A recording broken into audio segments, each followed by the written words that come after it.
Hey, what's going on? It's Bill Burr, and it's the Monday Morning Podcast for Monday, December 16th, 2013, and I am recording here on, it's actually December 17th. Finally back from Europe. Apologize for the podcast being so late, but I was in Iceland, and when the fuck am I ever going to be there again? So I had to do some shit Sunday, and then Monday I was flying all the way back, and I'm actually not that jet lagged. It worked out nice. I tried to stay up on the plane. I tried to stay awake as long as I could for most of the flight because I knew that I was landing at 7 p.m. LA time, 7:25 or something. So I figured if I could just fucking stay up, you know, Nia picks me up at the airport. I just get my ass home, and then if I fall asleep, it'll be like 9, 10 o'clock at night, and I'm back on the clock, and it worked out good. I woke up, right? Boo-doo-doo-doo-doo, and I looked at the clock, wah, wah, wah, wah, wah, and I wondered what the fuck time it was. I thought it was like 2-something in the morning because my clock had fell off the bed there, the digital one there that I've had since the fucking 70s there. And I thought it said 2:30 in the morning, and I was like, you got to be fucking kidding me. I thought I did it right. And then all of a sudden it was 6 o'clock, and I realized the clock was upside down, and that was 5:30. Is this even remotely exciting? I don't know if it is or not. I'm trying to keep my voice down because the lovely Nia is still sleeping upstairs. Beautiful angel that she is. And I got my dog down here. I'm psyched. Going to go hiking today, get back into it. I swear to God, I don't have the nerve to step on the goddamn scale, all right? And if I sound like some skinny bitch, well, fuck you. I'm in this business, and I read your tweets, and I see when you see my face, you start calling me a fat cunt, all right? And I got to tell you, it hurts sometimes, all right? No, seriously. No, I'm vain. You got to be if you're in this business. So I think I put on at least 10, 12 pounds. I started eating like a fucking goddamn Roman god 3 weeks ago in Italy, and it never stopped. I kept thinking to myself, like, all right, when the tour starts, I'm going to be fucking good. I'm going to be disciplined. But it just didn't work out that way. It was, this past week, I think I mentioned it last week. I did a 7-country, 7-city run in, 6 cities? London, Dublin, Helsinki, Copenhagen, Oslo, Sweden. Okay, 6. But I did 2 nights in London. So it was 7 nights in a row. Basically touring like a band, how they do it, and I have a whole new respect for anybody that's touring as a band.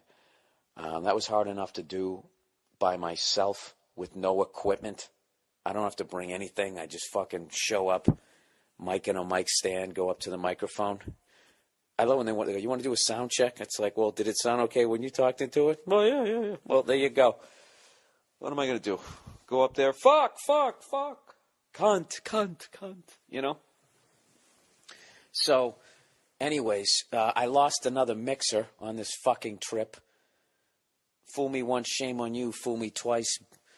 Oh, Redface is a dumb fuck. There's something about these $100 mixers, believe it or not. They don't have any sort of, something to prevent the surge. I don't know what it is because I had the adapter. Or the converter, I should say. The adapter. I forget what. That fucking guy in Helsinki dressed me down 2 years ago. And it is not a converter, it is an adapter. You are not converting your electricity. You are adapting it with your devices, yes. Oh, fuck you, Hans. What's a good Swedish name? Or Finnish name. I have no fucking idea. This podcast is going to be all over the map. I apologize one more time for the sound quality here. My mixer's shit the bed. I just discovered that. So, but the good thing is the All Things Comedy Network's new studios are up and running, and hopefully I have a nice surprise guest that I'm going to try to be interviewing. He's got a big movie coming up. Look at me teasing it, tickling you with it.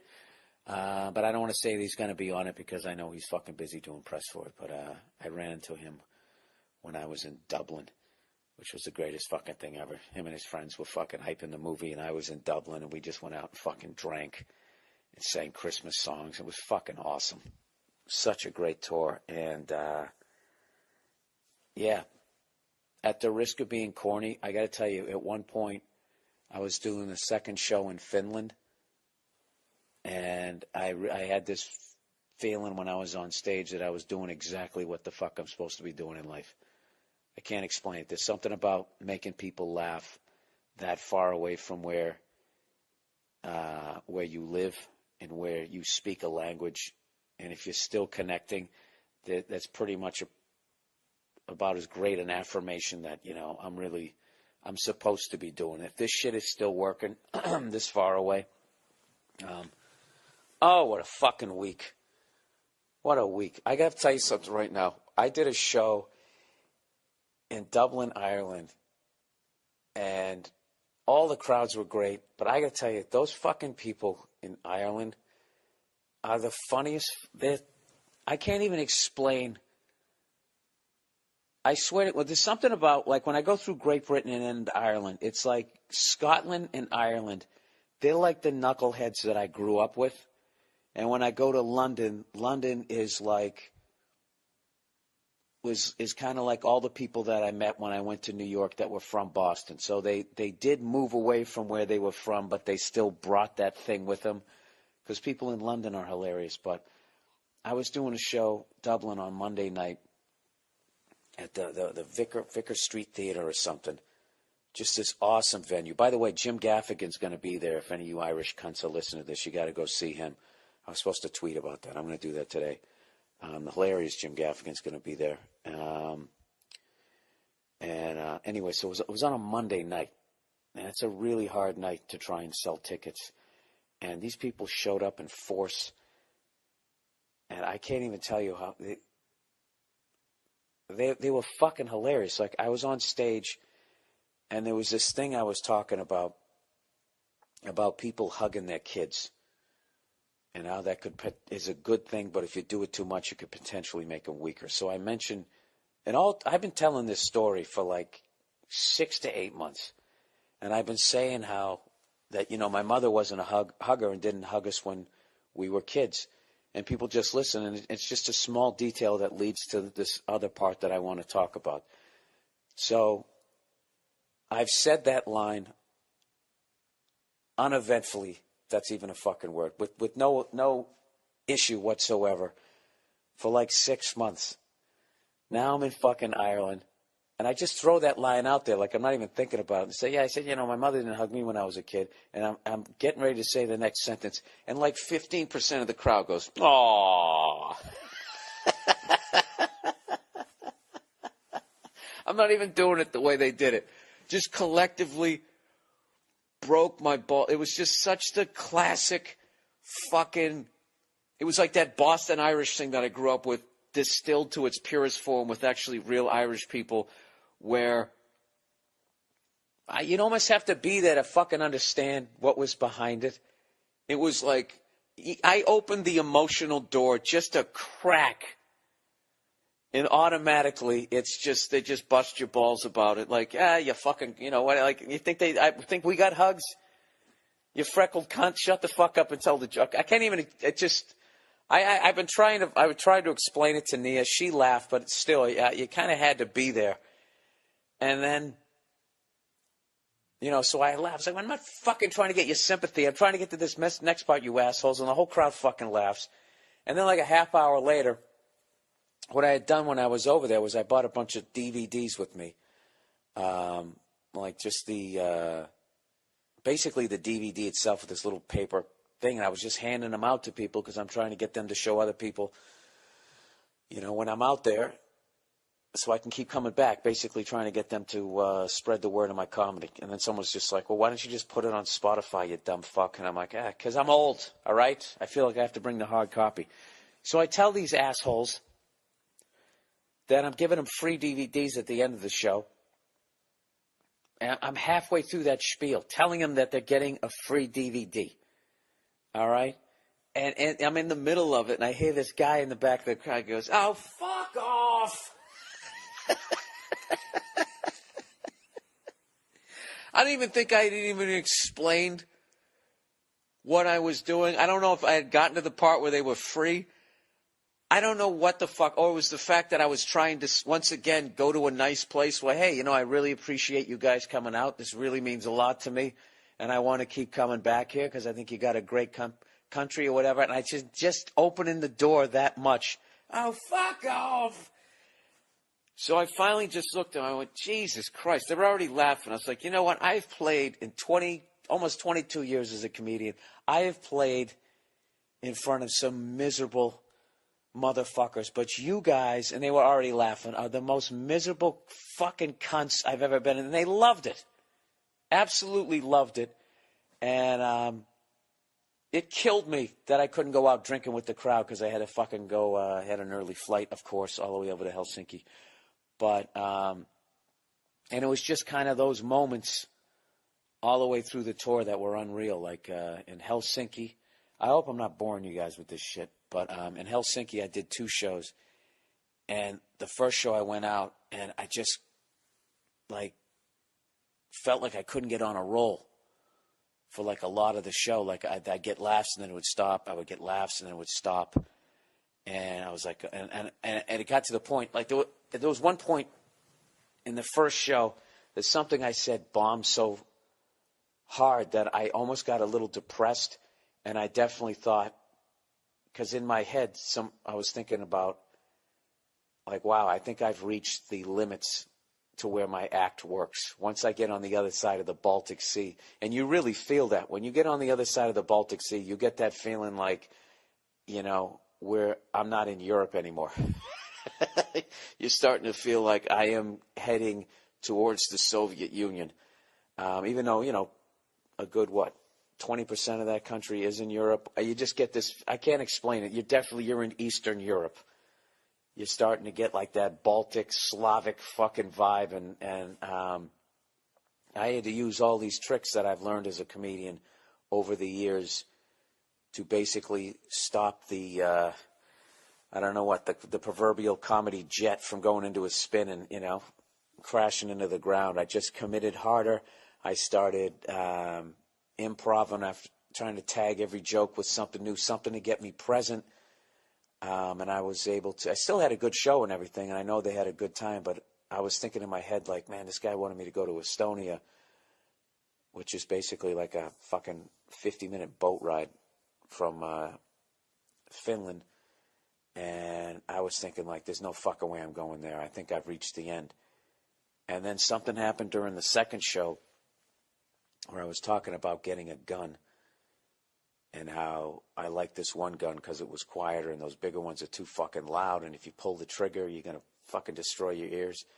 And they're laughing and shit. And then as I come to the end of the joke, they laughed and then it was kind of quiet. And then some guy in the crowd yelled out, get a silencer. And I was like, well, silencers are illegal where I'm at. I know in Jacksonville, Florida, they're legal because I use them. But they're illegal where I'm at. They basically say that, I want to murder somebody and I don't want anybody to know in the next room. And then it just dawned on me. And I was like, I've been in front of really smart crowds before and they laugh and shut up and laugh and shut up. These fucking guys, the people were so smart. They were sitting there. They were trying to solve the problem of the joke.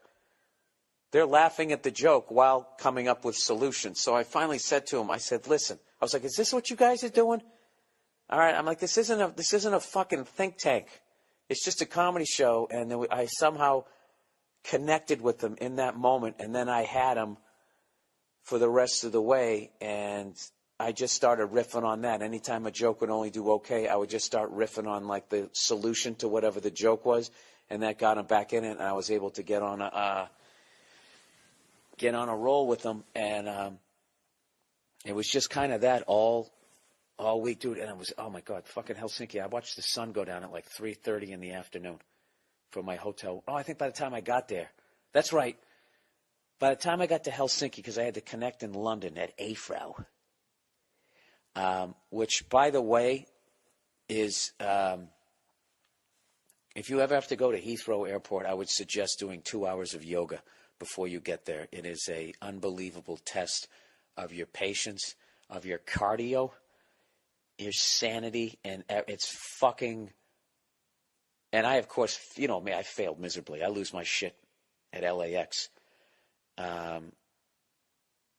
Put it this way: if you can avoid, if you ever go to Europe, here's a travel tip for you, and you could avoid connecting.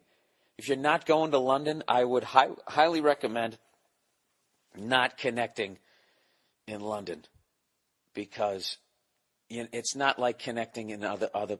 I've never had to. You get off, you got to run through a whole terminal and then wait for a bus that isn't coming for 7 minutes. And then by the time the bus comes, there's so many fucking people, or there's already too many people. You got to wait for the next bus in another 7 minutes. You finally get on that fucking thing. I mean, it is a shit show. Oh, and by the way, if anybody lights up a cigarette, it's going to be too foggy for anything to land, so you're going to be delayed wherever the hell you're at. I went through that fucking thing like 3 times. It's an incredible airport. It's just the sheer size of it you have to respect. But I have to tell you, give yourself plenty of time, if you can, to connect. Yeah, it's a fucking nightmare. I don't know what. So where the hell did I go from there? I think I went to Copenhagen after that. Copenhagen, yep. I did a show there that was fucking amazing. And you guys got to forgive me, all the comedians that I work with, because I went night after night after night after night, and you guys had some pretty crazy names. I think this guy's name was it Christian or something like that? I can't remember. Really, really smart guy, really cool guy, and gave me a bunch of tags for jokes, and they were actually really funny. A lot of times when somebody does that, they're fucking horrific, but and you got to sit there smiling like, yeah, we're going to try that. His were actually great. So what else? Fuck. You know what? I just realized I left it upstairs. When I was in Iceland, one of the 2 comedians that opened up for me, both of them were great. I couldn't understand what the fuck they were saying, but one of them gave me a book. I'm going to hit pause and I'm going to go upstairs and get it. If you guys like, those cartoon strips like The Far Side, where it's just a picture and they write something funny. All right, well, if you like something absolutely just completely sick and twisted, I just set down the recorder. Hang on, I'm gonna look it up right now. I gotta find this because it's fucking hilarious. I mean, he was killing, like, all the comics I was with. We would just, after we did the show, we went to dinner and we were passing the book around, laughing our asses off. Let's see, I Hate Dolphins. There it is. I Hate Dolphins book. Where the fuck is it? Come on, man. It came up. I saw when it came up. Hold on. I mean, one of his cartoons. There it is. One of his cartoons has a stick figure. They're like stick figures drawings. And he's running. It's a father running after his kids with his, like, acoustic guitar over his head and screaming, "It's your fault. I'm not a rock star." And then one of the little kids running away is going, "Daddy, no." And it's just another one is you got 2 guys are standing over another stick figure that's laying on the ground, and it looks like it's just blown its brains out, and one of the stick figures looks at the other and goes, something like, "You want to fuck him?"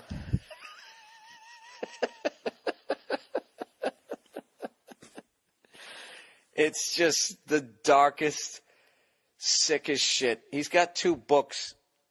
His other one's called something like My Pussy's Hungry. I don't know what it is. This guy, I don't know how to say his fucking name. It's just search I Hate Dolphins, and the comedian's name, it's Hugleker, I don't know, Hugleker Dogson, and it's spelled Hugleikur, and his last name is Dagson. And man, this fucking book is hilarious. Half the shit that's funny is you look at it, you laugh.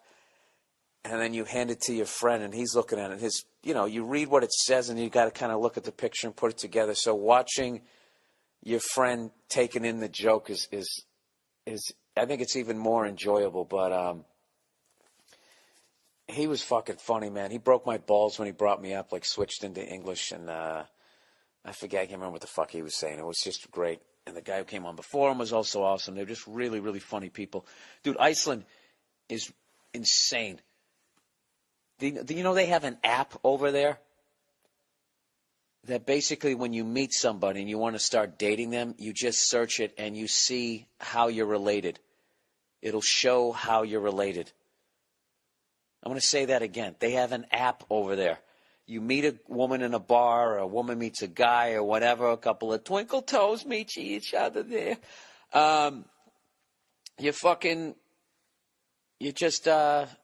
There's an app that will say not if you're related, how you're related, because everybody there is fucking related. And you know what's funny? They're fucking great looking people. So I think they spread it out far and wide. Oh, they actually, the cab drivers over there have a joke in Iceland. And people in Great Britain and Ireland aren't going to like this. They basically said, because people always talk about how beautiful the women are, and they said, well, basically the Vikings, when they would conquer other people, they would just take all their good-looking women and they would take them away with them. Talk about the ultimate defeat. Yeah, take my farmland. I don't give a shit. You take all the beautiful women. What the fuck am I supposed to do? Just kill me now. So they're saying that they took them all out of Great Britain, took them out of England, Scotland, Wales, and Ireland, and they took them all to Iceland, and that's why their women are so much better looking, and that there's no good-looking women in the other one, which isn't true, but of course they say that, but it's fucking hilarious. And also they fucking eat everything because they live on an island. So when you go to the menu, they had pigeon on the menu, but I think that's their word for dove. A buddy of mine, he ordered it, and I had a piece of it. Tasted all right, little fucking gamey. And then they also had whale.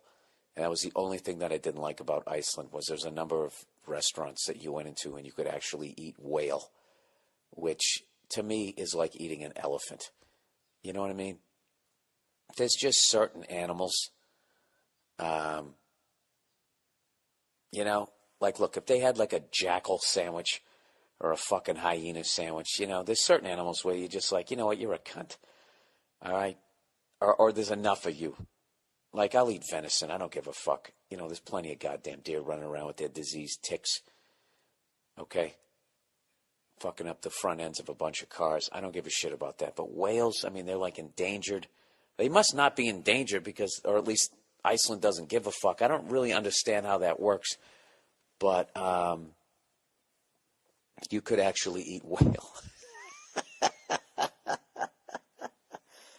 And I was just like, that was the only thing that upset me when I was in Iceland. Iceland is fucking unbelievable. You walk around, and I recommend going in the wintertime. Don't go in the summer when there's a bunch of people with jean shorts walking around. Fuck that.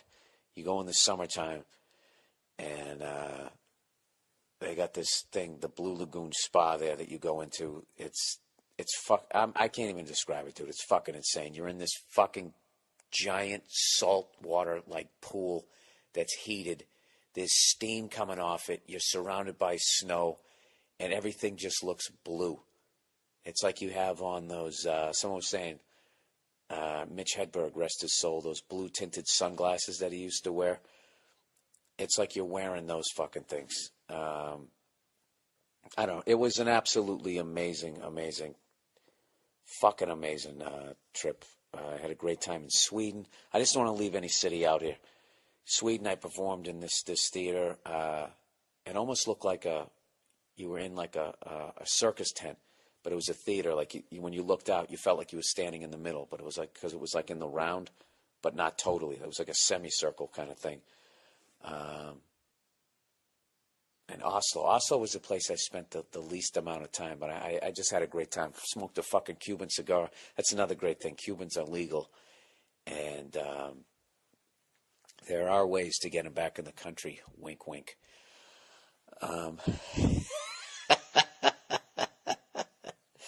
Let's just say that Daddy's going to be fucking drinking a lot of scotch over the next month.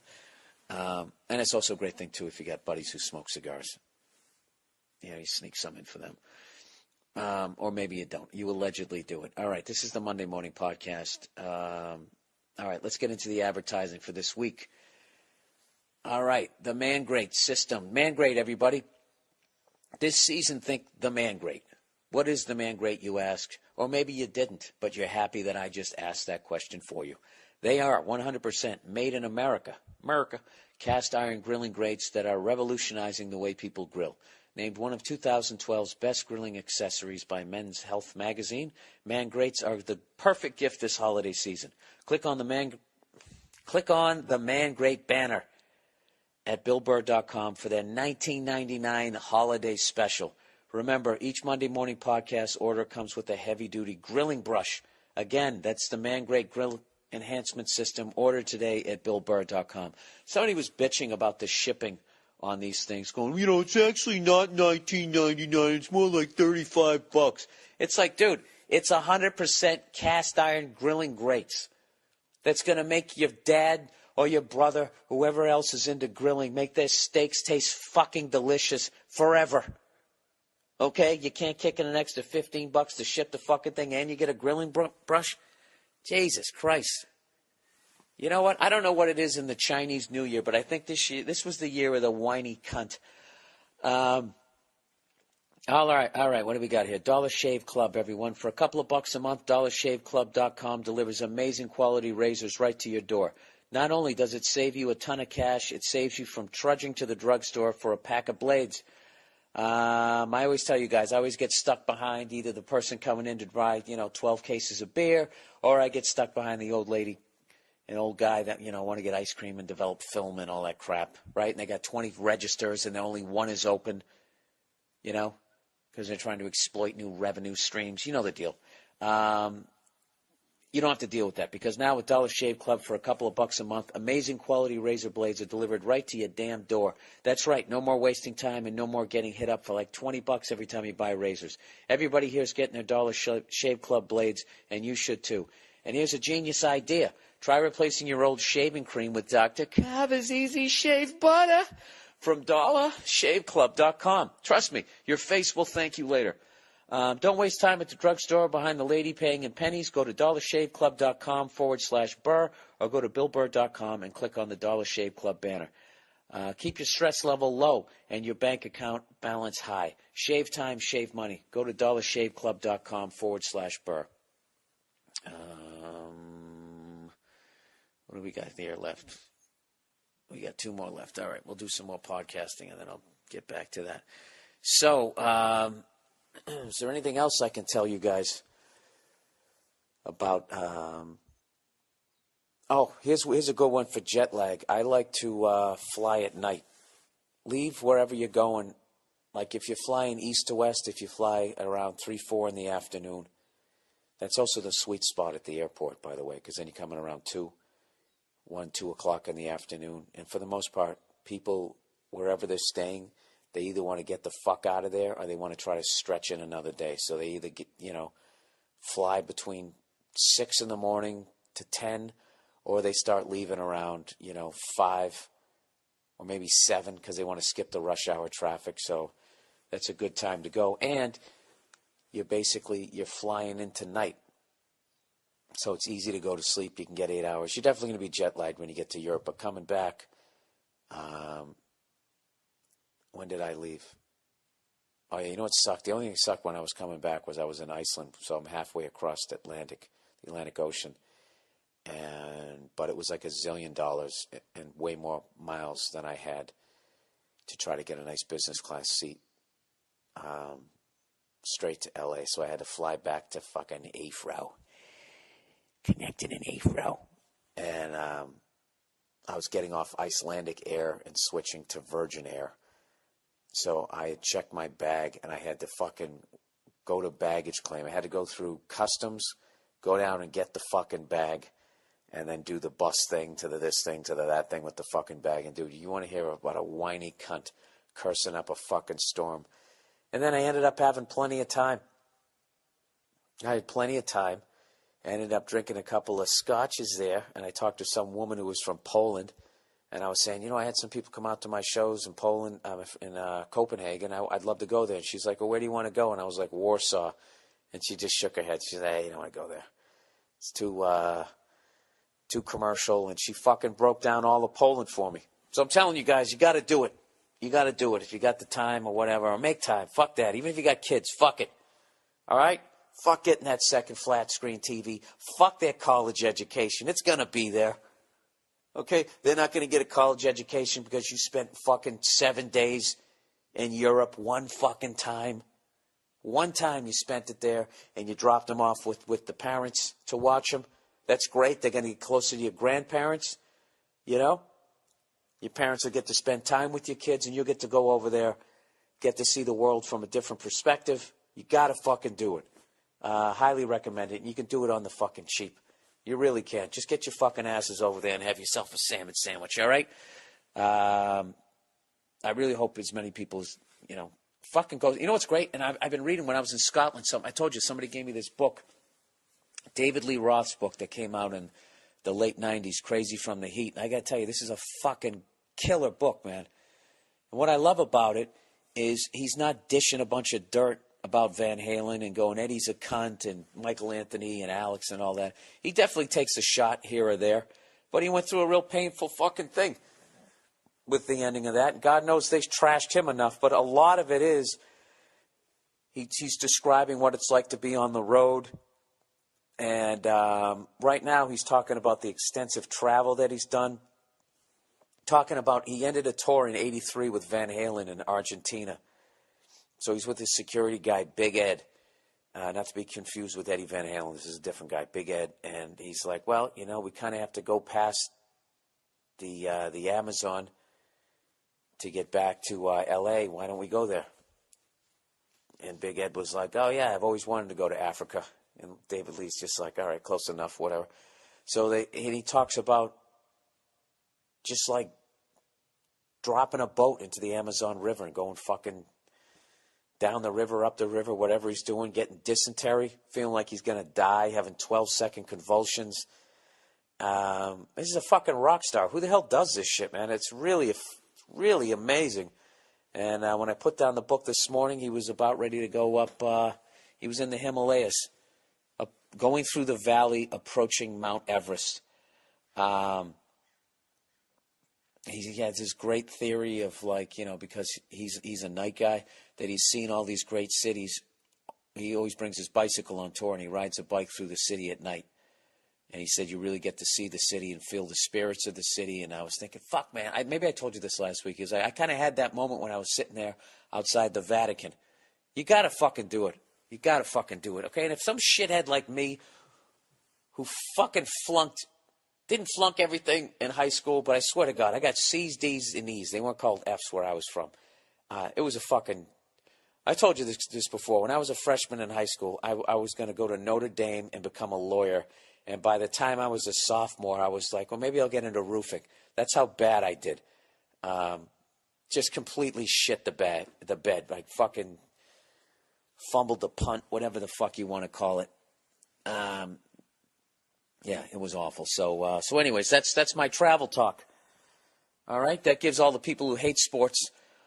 When I talk about sports too much on the podcast, I gave you a break, and I have no fucking idea what is going on in any sport other than hockey, because I got the Bruins app on my phone, and I know they had a great West Coast trip. Got their asses kicked to them, handed to them, or asses kicked, or asses handed to them, or asses kicked to them. Is that a new one? I got my ass kicked to me. It's like they removed your ass. And then they walked across the street and then punted your ass back over to you because they felt so bad about the beatdown. There you go. There's a new one by the Vancouver Canucks. So it's funny. They're all giving me shit on Twitter, doing that stupid this, beating the Bruins 6-1, priceless. So I don't know why you would say that to me. I'm like, well, losing the first 2 games in the finals and coming back to win 5 out of the next 6. Or wait a minute. That doesn't make sense, does it? 4 out of the next 5. Jesus Christ, Bill. There's my high school math again. Losing the first 2 and then coming back to win 4 of the last 5 in Game 7 in your fucking building. I think that's a little bit better to win a Stanley Cup. All right, so congratulations on your regular season win. And all you cunts out there who are giving me shit because the Patriots lost to the Dolphins, all you fantasy football playing fucking morons, okay, who actually think that Brady's lost a step and are so fucking dumb when it comes to watching sports and analyzing what the fuck's going on because you got your nose half an inch away from the paper looking at numbers. You better wake the fuck up because there's only like another week, I guess, of regular season football. Tom Brady is in the middle of one of his greatest seasons he's ever had. The fact that they have the record that they do with the level of injuries and the shit that people we lost to free agency, it's been fucking unreal. Like somebody wrote me on Twitter, like, really? How the fuck do you lose to the Dolphins? It's like, well, first of all, it's easy. You score less points than they do. And second of all, whenever you play a division rival, they see you twice a year, every year. They know who you are. They know what the fuck you do. If you're a gambler, if you ever want to bet on an upset, I would definitely say bet that the division rival, especially if they lost the first time, is at least going to cover, if not fucking beat them. It happens all the time. I don't know what sport you're fucking watching. And we have catastrophic fucking injuries on defense. I'm not making. I am making excuses, but like, what I'm really saying is that if I was in the States and I was watching the Patriots versus the Dolphins, there's no fucking way that I would just be like, oh, there's no way we're not going to win this game. So, anyways, that's all I know about what's going on in football. I completely missed the Cleveland Browns game. I guess where the Patriots got all those new age calls, where it doesn't seem like it's football anymore, you know what I mean? So, anyways, let's get on some. Oh, and I got a new TV show. Whenever I go overseas and I'm jet lagged, I always put on Netflix and I get into something else, or I buy a box set. I got into The Killing. I don't know if anybody's watching that, but I am 3 episodes in, and I'm watching every second of this series. Phenomenal series. Definitely not for the emotionally light. If you don't want to deal with something it's pretty fucking heavy, and they do not pull any punches. They walk you right through it, where you feel like you're living it. It's amazing fucking amazing show so far. Phenomenal the way it's shot, the acting, and all that type of shit. And I'm looking at it like, fuck, I'd love to be on a show like this. So who knows? I'm gonna bug my agent today. Hey, can I play a body or something on that show? I'd love to be on it. Anyways, I want to thank everybody for ordering the podcast T-shirts. My T-shirt / podcast guy, Andrew Themelis, / stand-up extraordinaire, who will also be at that New Year's Eve show at the Wiltern out here in Los Angeles. If you want to see the crew of knuckleheads that gets fucking hammered every year out on the golf course there going to the Rose Bowl, it's Andrew Themelis, Joe Bartnick, Jason Lawhead, and myself. And there are very limited tickets left, so if you need if your plans fell through, come on down. We'll make you laugh. And I don't know. I think we're going to stick around, do a countdown and all that. We're going to be boozing it up. Love to see you guys down there. But anyways, he was mentioning that I believe the podcast T-shirts are sold out at this point for the most part, except for some of the bigger sizes, I think. And if you have any problem with your order, the email to check in is billburrmerch@gmail.com. All lowercase, billburrmerch, MERCH @gmail.com. We take pride in getting this stuff out to you. I think Andrew's done a great job. Really, really killed it. But let us know if you're having any problem. We are human beings. We do fuck up, but we don't want to fuck you over. So let us know if there's a problem as soon as possible, and we'll make it right. Okay? All right, here we go. On to the questions. And the letters this week. Finland show. Hey, Bill, loved your show in Helsinki. Well, thank you. I definitely pay to see you again. I don't know if it was just me. There were a few moments where I felt you worried about offending the audience or something. That's extremely hard to do. Yeah, see, you were probably there at the first show. I was feeling you guys out, man. And I think I also had that long flight from Dublin where I got delayed at Afro, connected in Afro. And I literally landed and went right to the show. So I might have been just a tad off. He said that's extremely hard to do here. So next time, don't worry about any any of that. The less you pull punches, the more you're going to get out of the audience in Finland. Oh, that's awesome, man. Thank you. Thank you for reading from your playbook. Well, I think I figured you guys out, as I just mentioned the story, on the podcast, telling that story. Anyway, he goes, P.S. My ex-girlfriend was a ginger. She was a real cunt. I didn't even know she was a ginger until I took her pants off.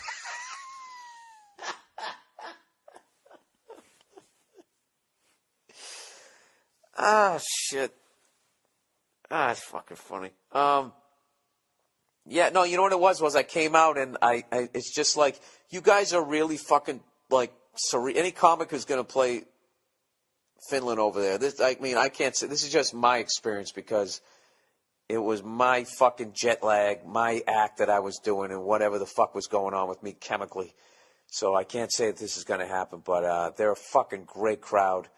And now this guy's saying that you can't offend them.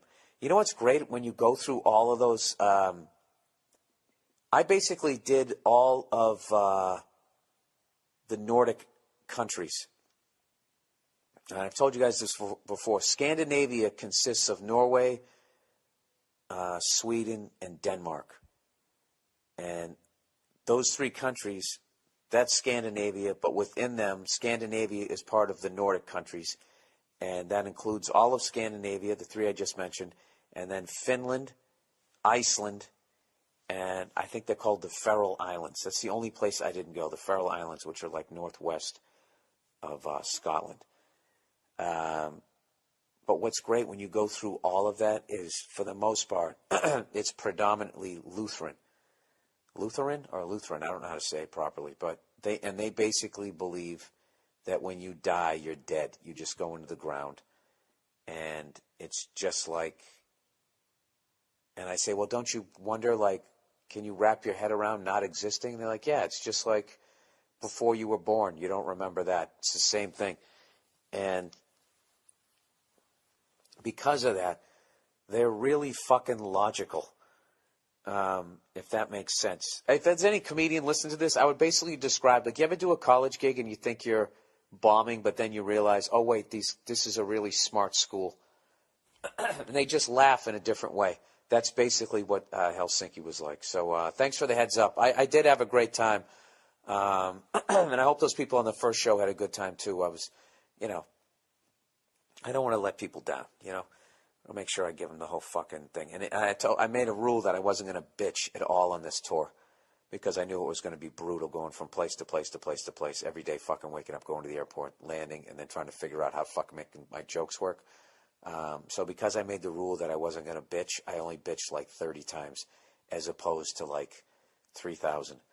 Although if you counted each individual bitch going through afro, connecting an afro, then I probably bitched like 700 times. But I was compartmentalized, if that's a word, to Heathrow Airport for the most part.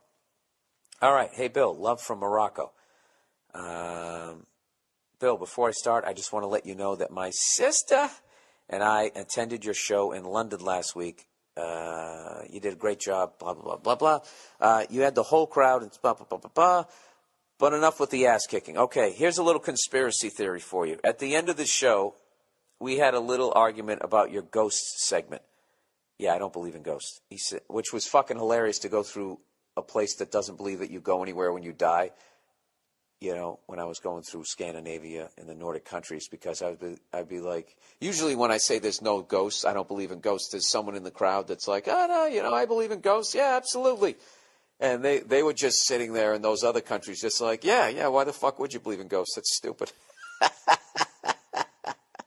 So then he goes, remember when your bottle fell off the stool and the water spilled on stage? Yeah, I did this whole segment about how I don't believe in ghosts. And I remember when I went to set down my water bottle, for some reason the cushion on the seat, it was sort of doing like the Leaning Tower of Pisa thing. So anyways, I finished the ghost bit, and I was into some other jokes, and all of a sudden it looks like the bottle tipped over by itself. One of those great stand-up moments where you can't plan it. It tipped over itself, and then and I didn't realize that the crowd is reacting, and it was like a full bottle, so it's just pouring out. got all over the stage and everything. And then, of course, I riffed that it was actually a ghost and that it's trying to electrocute me and all that type of shit. And it worked great. But anyways, he said, my sister thinks that was part of your act, the ghost thing, and there was no way you could be that good at improv. I bet her 50 pounds that it wasn't planned. Either way, it was beautifully done. Do you mind settling this for us? Yeah, no, it was not planned. Do you realize how cheesy that would be if you planned that? And also, not to kill the whole improv thing, it's really not that difficult to come up with some funny shit when water spills by itself after you just did a ghost thing.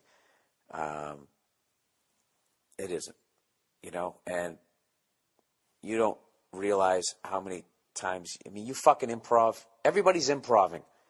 When you walk and you're having a conversation, you're totally in the moment with somebody, and you're without realizing it, because you understand language, you're listening and translating, and you're also, which is reminding you some other shit that you're thinking about that adds to where the conversation goes. What it is, so everybody can do that. It's just when you get on stage, you're going on stage, starting your career, and you're dealing with stage fright and forcing yourself to do this thing that scares the shit out of you, which causes you to think, which shuts down all of your improv abilities. But over the years, as you do it, you get more and more comfortable, and you become as comfortable on stage as you are off stage. And then once again, you tap back into that power of improving that everyone in the crowd is already doing. But it's just not defined as it. So that's basically what it is. So no, that was not planned. I actually had another great one that I was doing, another great moment, I should say. It's not like I'm patting myself in the back. I had another great moment of improv when I took the mic stand and pretended it was a skinny woman and just yelled, eat something for an hour. No. I was in Iceland. When I walked on stage, they had a fucking giant Christmas tree just to the right of the stage, all lit up, looking beautifully. But I went into this stupid thing where I was acting like it was stealing focus, and I was being a diva, and I refused to tell any more jokes until somebody fucking, one of you Reykjavik sons of bitches comes up here and takes this goddamn tree down. And I went on this whole long thing, and it just happened right at the beginning of the show. I just saw it, and I don't know. I just fucking started talking about it, and it killed, and they loved it. And then later on in the act, I apologized to the tree. Like it was, like I was in some abusive relationship with it. Like, hey, I'm sorry about what I said earlier. You know how I feel about you and blah, blah, blah. And just kind of went on this thing. Like, that's the most fun thing as a comedian, was when you get comfortable enough to do that shit, because I'm not going to lie to you, you get sick of telling your jokes. But anyways, he finishes off. He says, also, I've been introducing you to my Moroccan friends over the years, and as soon as I can get 10,000 people to like you, I'll email you so that you can come visit. Thanks, and go fuck yourself. Well, you know what? Send a fucking email to billburrmerch@gmail.com, and Andrew will hopefully get back to me. Maybe I could figure out some fucking... I'll send you a promotional package or some shit. I'll send some of my wares over there, and the only thing you got to do is hand them out to your friends. Okay, that's it. All right. Where the fuck am I? Oh, there's the ending. Thanks, and go fuck yourself. All right, you go fuck yourself too. All right, underage girl equation. All right, let's hope this doesn't get creepy again. Bill, longtime fan, listener, caught a few shows. Glad you're kicking ass. Thank you. Here's the important part. Yeah, fuck my career. Exactly. To calculate acceptable age differences between partners, here's my rule of thumb. All right, for those of you who are just new to the podcast or haven't listened in the past couple of weeks because you have a life, lately, I don't know what's been going on, but people have been sending me these fucking emails. And it's like, yeah, 27, my girlfriend's 19, we've been dating for 6 years, and it's like, wait a minute, what the fuck? It gets weird. So this is what he's referring to. He goes, here's the important part. To calculate acceptable age differences between partners, here is my rule of thumb. Half your age plus 7. That's it. Works for everyone pretty much. If you're 22, half your age is 11, plus 7 equals 18. Dude, I got to say, 22 to 18, that's still a huge age difference, but it is legal. It is legal. I don't know how you don't feel like fucking Matthew McConaughey in Dazed and Confused with that one, dude, because you're literally talking like, you know, you got a mustache by 22. Come on, man. She's 18, finishing up high school, and you've just wrapped college. That's a huge difference. But, 26 to 22 is not a big deal. Anyways, but I like what you're saying. He said 18 is your cutoff. So, yeah, that does make sense. It is legal. He goes, if you're 80, half your age is 40, plus 7 is 47. Boom. There it is again. Reasonable differences regardless of age. Yeah, it depends on who you are in that one. I think I would rather be the 80-year-old. I feel like I'm stealing money at that point. But I like what where you're coming from here. He goes, I'm not saying there aren't anomalies out there for every situation, but for a simple guide to not being a pervy fuckbag, stick with the half plus 7 rule. Been meaning to share this with you for a while, but seeing as every week we seem to have a new douchebag trying to justify his perversion, well, it's time. Yeah, thank you. All right, there you go, people. Half your age plus 7. If it doesn't fucking work out, well, half your age plus 7 and she's still 18 or older. Right? Because if you're 18, half your age is 9 plus 7 is 16. I mean, you're in trouble there. That's statutory rape. That still kind of works out good. I'm 16. Half my age is 8 plus 7 is 15. That fucking works. You're 12. Half your age is 6 plus 7. She's 13. You're fucking slaying it. I love this theory. I love this fucking theory. God damn it, that works. This son of a bitch. He's like Matt Damon in that fucking, where he's got the mop and he's good at math. One Flew Over the Cuckoo's Nest, Dazed and Confused. Fucking, I got to see about a girl. What the fuck is it called? Good Will Hunting. There you go. I shook it loose. Oh, you know what? I watched a couple of movies. I watched all Boston Guy movies. Mark Wahlberg. I watched the one with him and The Rock. I did fall asleep because I was trying to stay awake. That has nothing to do with the movie. I loved any movie about fucking weightlifting. It's got Mark Wahlberg in it. Right? That takes me back to the 80s when nobody did squats and everybody just kept fucking, doing upper body. Upper body. I got a friend of mine, comedian in Boston, Wayne Previty, used to always talk about that, how back in the day nobody used to fucking do squats and then you just put on your puffy pants. Your Z Cavariccis over there to try to make it look like you had thighs. Vinny-age. So anyways, I watched that one, whatever that movie was called. I never remember the names. Then I watched the Matt Damon movie where he's in the future and they put that thing and that bionic shit around him. Fucking great movie. Just fuck. That's a great fucking movie. I stand by both of those. And also, I watched a movie called Drinking Buddies that, Jesus Christ, I never watched a movie. It was about dating and that type of thing. I never watched a movie where I felt like I was kind of every guy in the movie. You know what I mean? Like the guy sneaking around, fucking around, the sap, taking back the girl that's fucked around, the guy who wants to commit but can't, the guy who's fucking not committing, the whole goddamn thing. It was I really enjoyed that movie, and it had, who's it got in it? Olivia Wilde, Jake Johnson, who I fucking worked with on, Jesus Christ, New Girl. I swear to God, man, can somebody send me some fish pills, whatever the fuck you're supposed to take? I can't remember anything. Really enjoyable movie. So whatever, there's my movie plugs for this week. What else do I got here? Let's do some advertising here. Hulu Plus, everybody. You probably tried Hulu.com. With Hulu Plus, you can watch your favorite shows anytime, anywhere. Dude, I'm telling you, this right here is the future. Hulu Plus lets you watch thousands of hit TV shows and a selection of acclaimed movies on your television or on the go with your smartphone or tablet. And it streams in HD every time for the best viewing experience. With Hulu Plus, you can watch your favorite current TV shows like Saturday Night Live, Community, and Family Guy. You can also check out exclusive content, including Hulu originals like The Awesomes, starring SNL's Seth Meyers, who, by the way, has his own talk show coming out at the beginning of the new year. Look for that. And Moon Boy, starring Chris O'Dowd from Bridesmaids. Hulu Plus also offers a great selection of acclaimed films.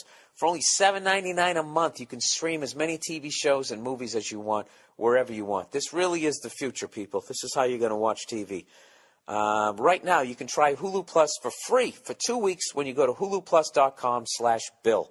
That's a special offer for my listeners.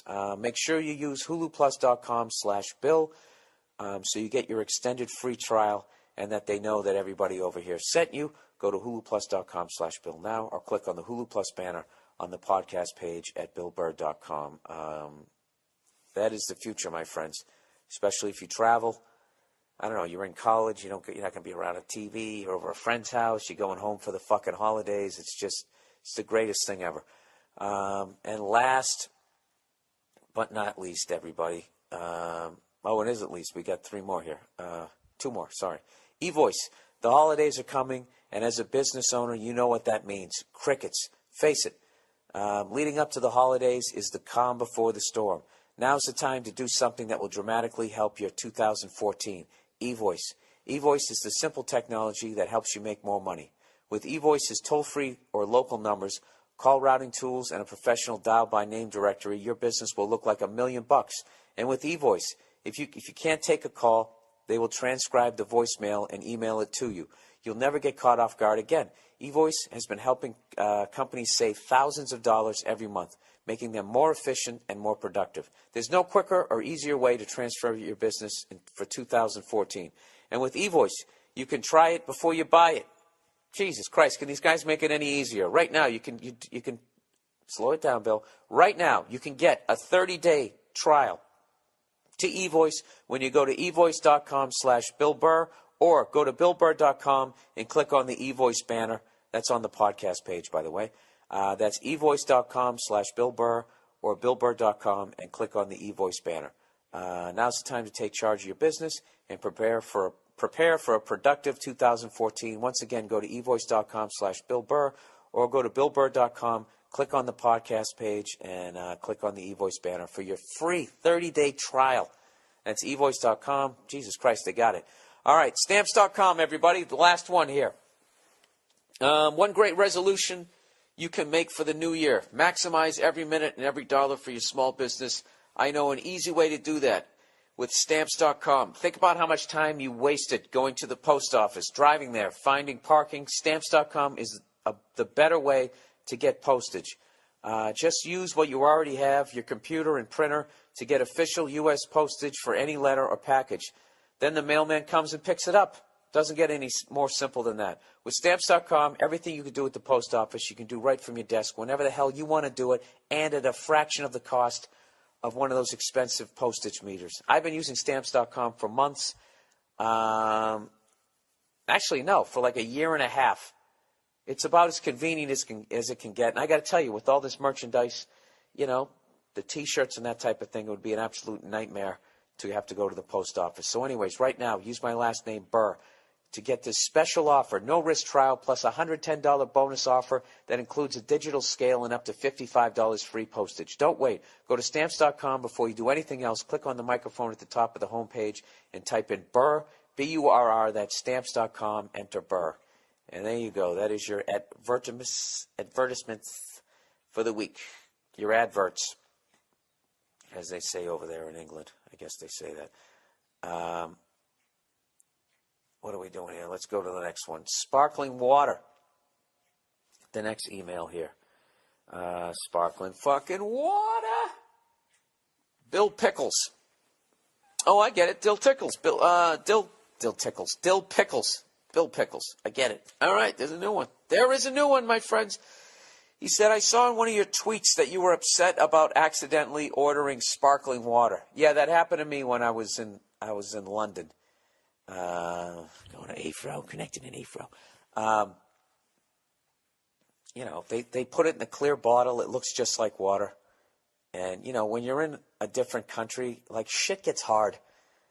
Shit you just take for fucking granted. Like that, very rarely do I accidentally grab sparkling water when I'm in the States here. Because I know Poland Spring, I know what the fuck bottled water, the still shit looks like.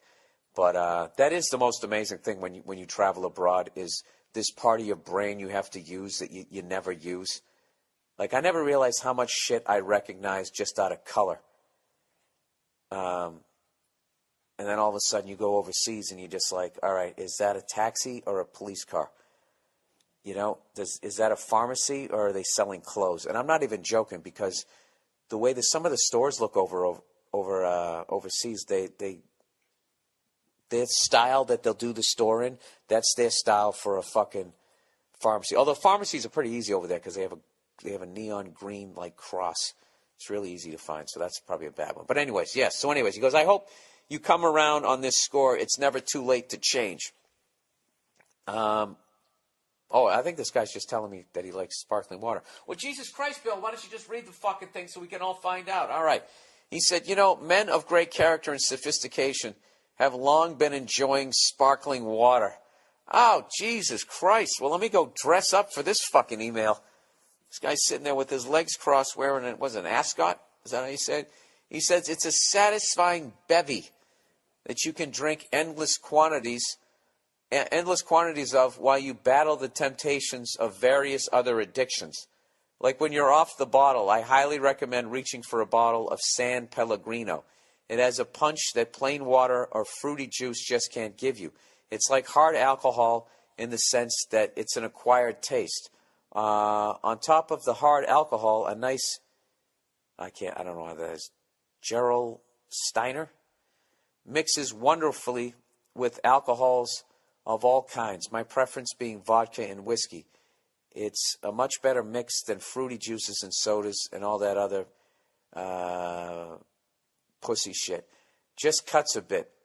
It's like water's badass big brother. I remember you saying that you don't drink coffee. You were saying you've missed out on all that coffee house pussy over the years. So this is one pairing that I probably can sell you on. What? So this is one pairing that I probably can't sell you on, but an espresso drink, no sugar, with a Perrier to hydrate you, fucking delightful. Or I know you've been to Italy, an antipasto plate with a glass of wine and a glass of sparkling water. Bueno.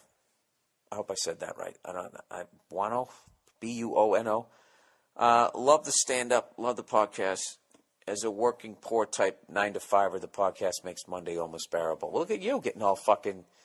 He goes, waiting for the Canadians' Hockey Cities dates here in Montreal. Not a Habs fan, a Senators fan. All right. Yeah, dude, I don't like drinking carbonated shit. I think it makes you bloated. It makes you fat for no fucking reason, and you should be drinking water. I'm not into this shit, and when I'm off the bottle, I just get off the bottle totally. And I drink water, and then I look down at my stomach getting flatter every day, and I fucking enjoy it. But, yeah, I'm just not I'm not a sparkling water guy. I'm just not. I don't like this shit. If I'm going to drink something carbonated, I'll have a soda or a pop, as they say in the Midwest. And what do I like? I like the Mexican Coca-Cola that has the real sugar, and I like orange soda. But only if that has the good sugar, too. All right, dude. The jet lag's hit me here. I'm just fucking talking about what kinds of soda I fucking like. All right. Opposite of anorexia. Yeah, speaking of which, I mentioned earlier that I gained some weight here. Opposite of anorexia. Hey there, Bill. I think I might have the opposite of anorexia because when I look in the mirror, I see a skinny guy while I have trained with push-ups and weights and gained like 10 pounds. Right now, I am 18 years old, 6'2", and 187 pounds, which should be normal. Also, when I look at my classmates, I seem bigger and more muscular. But when I'm home and stare in the mirror, I just seem skinny. Anyways, love your podcast. Greetings from Holland. Yeah, dude. I Opposite of anorexia. I don't know what that means. Yeah, but you got some sort of body issue, dude. If you're 6'2", 187, yeah, you look fine. And you're also 18 years old, you're going to fill out.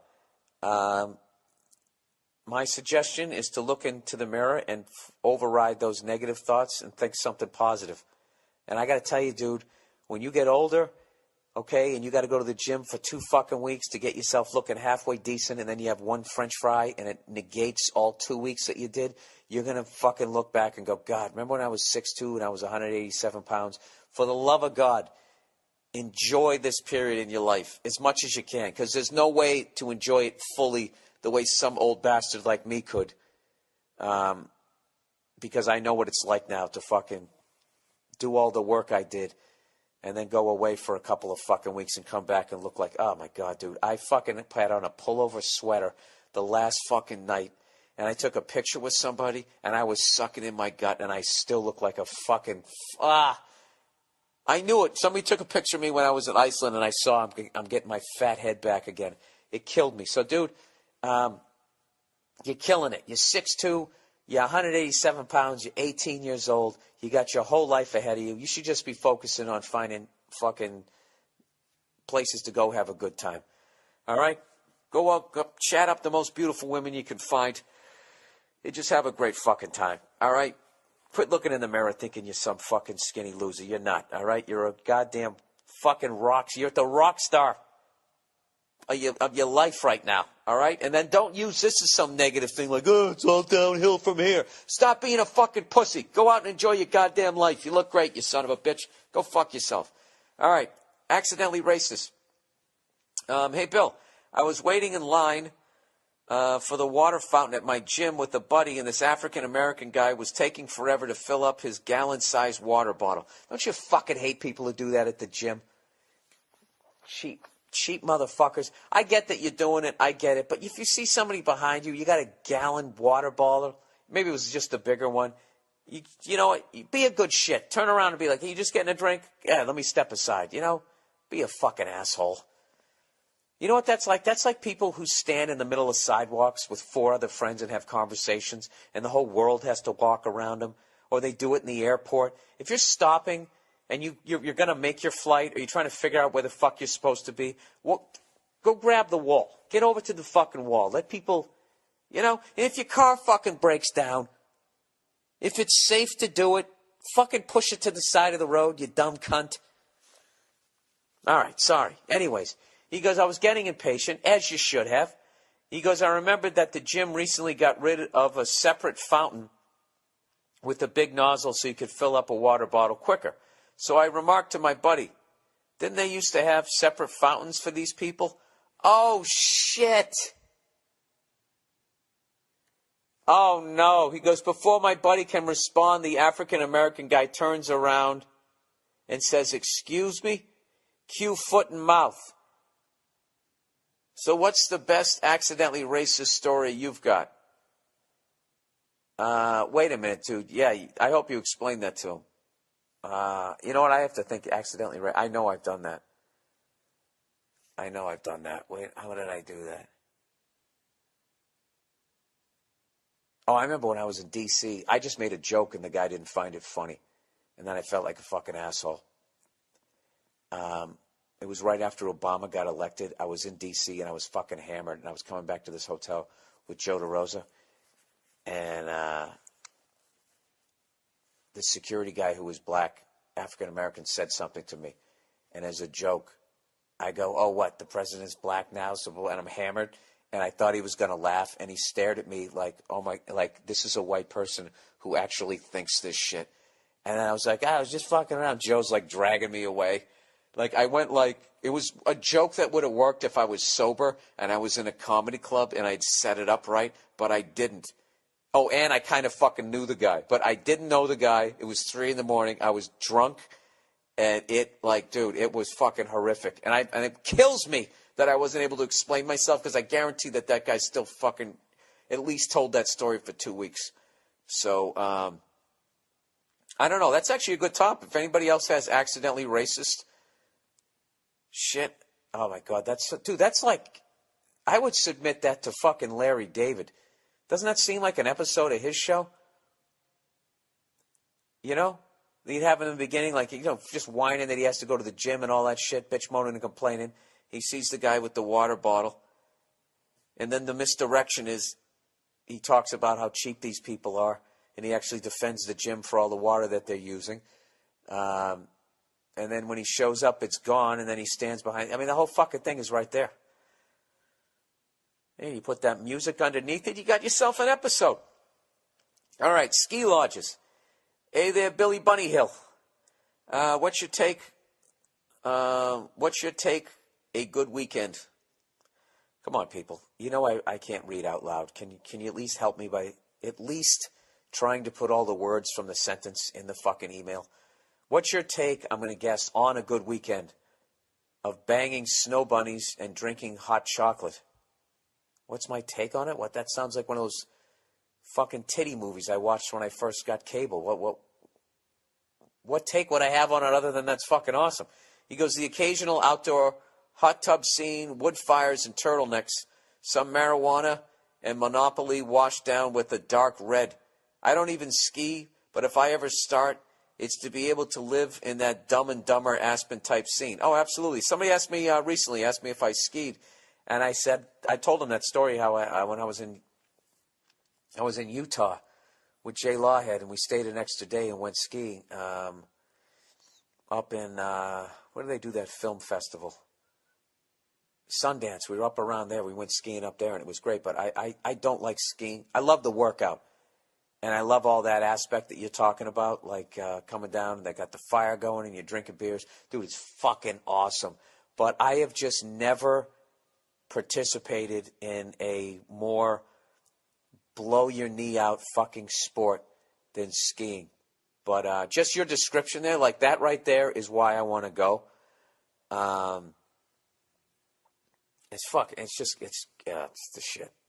Who's that guy? That guy there, the guy in Holland. There you are, the 6'2", 187 pounds. There you go. Go skiing. Go skiing. This is what you should be doing instead of fucking staring at yourself in the mirror going, I'm ugly, I'm too skinny. Fuck that. Do this shit. You know what? I want to buy all the skiing shit and not go skiing. And then just go on the treadmill and get all sweaty and then put the skiing shit on and just act like I fucking came off the mountain. Wash it down with a dark red. How good does that sound at 7:34 a.m. to me? All right. That's the podcast. What is my take on that? Like, I think that this is what I would do. Take skiing lessons. Something I never did. I was like, whatever, I play hockey, dude. I fucking skate. It's the same shit. Nobody's trying to hit you, right? You don't realize that there's trees. You forget that, which is like the, it's like a fucking defenseman times like 9 million. You never win in that contact. You never knock the fucking tree over. You basically die like Sonny Bono or some shit. I just hate when you fall and like one of your skis is going one way and the other is going the other way, and it's never a convenient fucking way. You always feel like you're going to fucking blow out an ACL. But if you survive and you get down that hill a couple of times, you know what's funny about skiing? I always love when you get to that point where you know you're exhausted and you try to do one more fucking run and you get up there and you're so tired, but you get halfway down, you just fall down every third time you try to make a turn. Like whatever that fucking acid is that builds up in your muscles and your legs, you're just completely gassed. And you're laughing, and your friend's laughing at you, and you just get down to the fucking mountain. You get to the ski lodge. Hopefully there's not a bunch of cunts taking up the whole thing. You know that rich family that has 5 kids and it can afford to buy them all ski stuff, despite the fact that they're all growing and shit. You resent them. They look like the Kennedys. You're like, look at those fucking blue-blooded cunts. But if you can somehow get yourself a seat, fuck, I want to go. I'm going. I'm calling up Lawhead. I'm going to go skiing over the Christmas break. Fuck this. I'm going. Jesus Christ. Did that person paint a picture or what? I'm fucking going. All right. Here's the wrap-up, everybody. Now that the show's over, once again, do not forget to sign up for the future of watching TV, your free trial of Hulu Plus. Once again, Hulu Plus lets you binge on thousands of hit shows anytime, anywhere on your TV, PC, smartphone, or tablet. Support this podcast and support your quality of life as far as viewing. Get an extended free trial of Hulu Plus when you go to the podcast page at BillBurr.com and click on the Hulu Plus banner, or go to huluplus.com/Bill. That's huluplus.com/Bill. And that is the end of the podcast. And I got to thank everybody who came out to my shows in Europe. I have to thank all the promoters who got me out there. I got to thank everybody who took me out, to the bars, to that Premier League game, to all these sites, to the lagoon, all this stuff. I can't even, it was absolutely, I'll never forget that tour. And I'm just going to keep going over there. It was just an unbelievable experience to end an unbelievable year where I had some of the biggest shows in my career. I did the most shows, the most cities I've ever done. I did the Red State tour. I did that bus tour through the South with all my buddies. And Jason Lawhead and his legendary father, Jim Lawhead. Just all the people I got to meet, man. It was just the exact reason why I got in this business was to have fun and to travel and make people laugh. And I really, I did that this year I don't know. It just went to a whole other level. I don't know how I can top it next year. I'm fucking exhausted, but I'm tired in a great way. So thank you to everybody. And that's it, man. I hope you guys enjoy your Merry Christmas, Happy Kwanzaa, Happy Hanukkah, Happy New Year. Hope you guys have a nice Christmas break. And like I said, man, fucking, if you can scrape together some quarters, get your ass on a plane and go travel. I wish I did it when I was younger. And I'm an old fuck, man, 45. You're never too old to do it. So I want that for all of you guys, man. I hope you guys have a great, successful 2014. That's the podcast. Go fuck yourselves. And I'll talk to you next week. The funniest, I can't even explain. I swear, there's something about, when I go through Great Britain and Ireland, it's like Scotland and Ireland, they're like the knuckleheads that I grew up with. And when I go to London, London is is kind of like all the people that I met when I went to New York that were from Boston. So they did move away from where they were from, but they still brought that thing with them. Because people in London are hilarious. But I was doing a show, Dublin, on Monday night at the Vicar Street Theatre or something. Just this awesome venue. By the way, Jim Gaffigan's going to be there. If any of you Irish cunts are listening to this, you got to go see him. I was supposed to tweet about that. I'm going to do that today. The hilarious Jim Gaffigan's going to be there.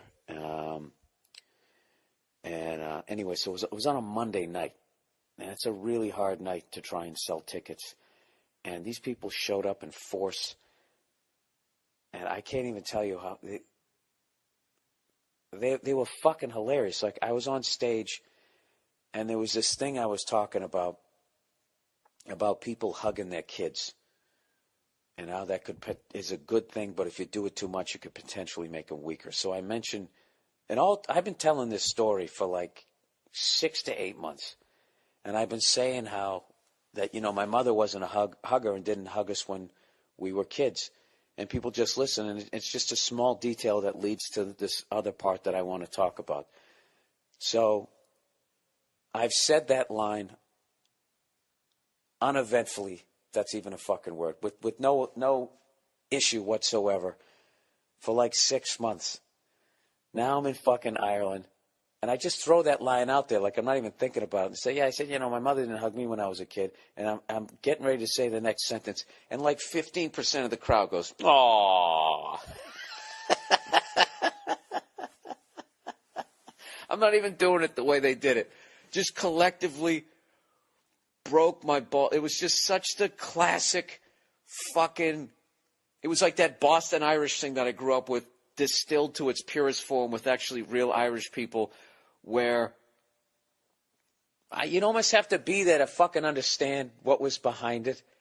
It was I opened the emotional door just a crack, and automatically it's just, they just bust your balls about it. You fucking, what, you think I think we got hugs? You freckled cunt, shut the fuck up and tell the joke. I can't even, it just, I would try to explain it to Nia. She laughed, but still, you kind of had to be there. And then You know, so I laugh. I was like, I'm not fucking trying to get your sympathy. I'm trying to get to this next part, you assholes. And the whole crowd fucking laughs. And then like a half hour later, what I had done when I was over there was I bought a bunch of DVDs with me. Like just basically the DVD itself with this little paper thing. And I was just handing them out to people because I'm trying to get them to show other people, you know, when I'm out there. So I can keep coming back, basically trying to get them to spread the word of my comedy. And then someone's just like, well, why don't you just put it on Spotify, you dumb fuck? And I'm like, because I'm old, all right? I feel like I have to bring the hard copy. So I tell these assholes that I'm giving them free DVDs at the end of the show. And I'm halfway through that spiel, telling them that they're getting a free DVD, all right? And I'm in the middle of it, and I hear this guy in the back of the crowd goes, oh, fuck off. I didn't even think I didn't even explained what I was doing. I don't know if I... All right? And I got to tell you, it hurts sometimes. All right? No, seriously. No, I'm vain.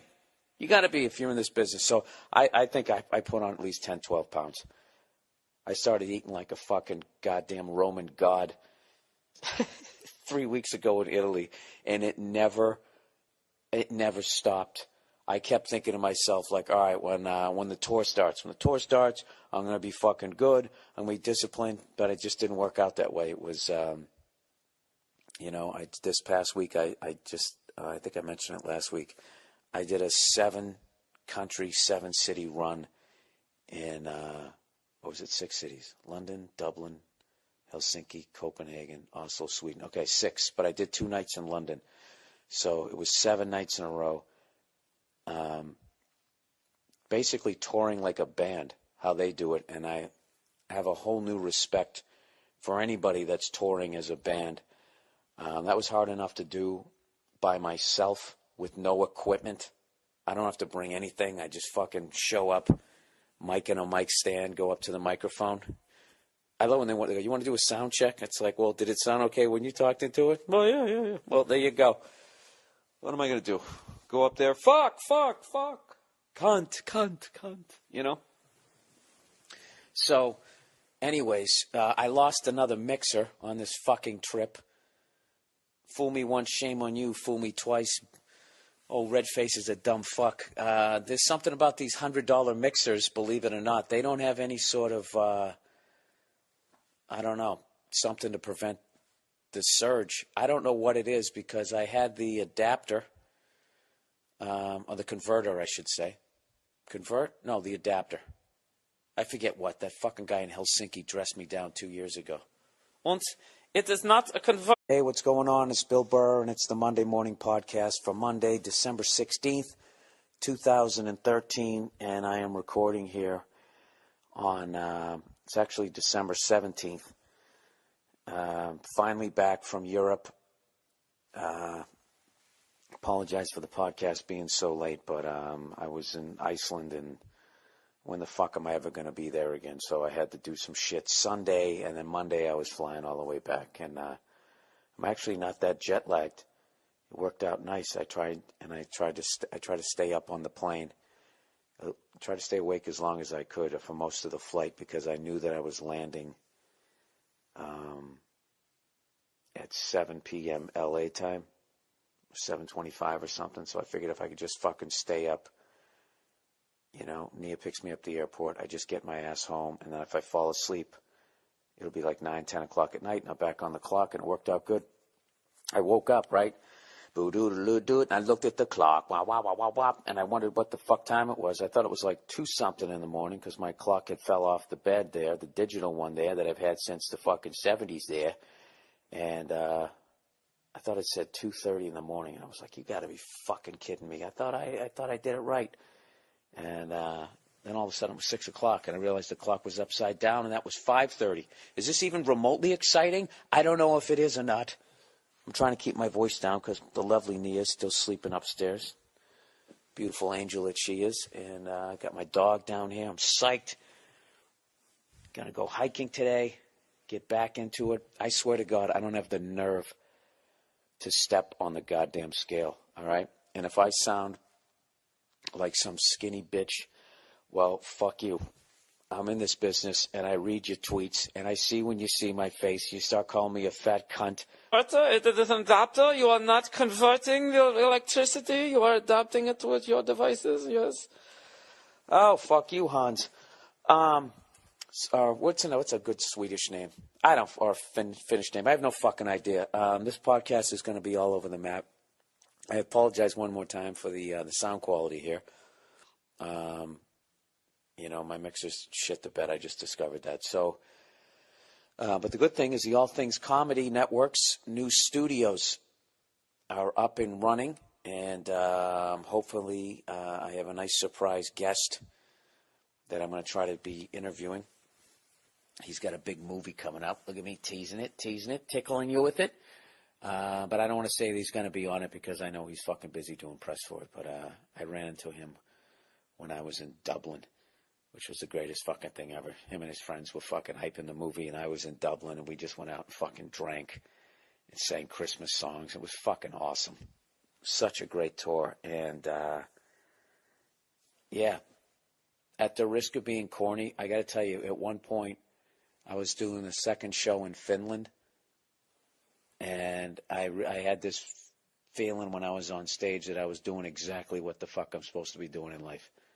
I can't explain it. There's something about making people laugh that far away from where you live and where you speak a language, and if you're still connecting, that's pretty much about as great an affirmation that I'm supposed to be doing. If this shit is still working this far away,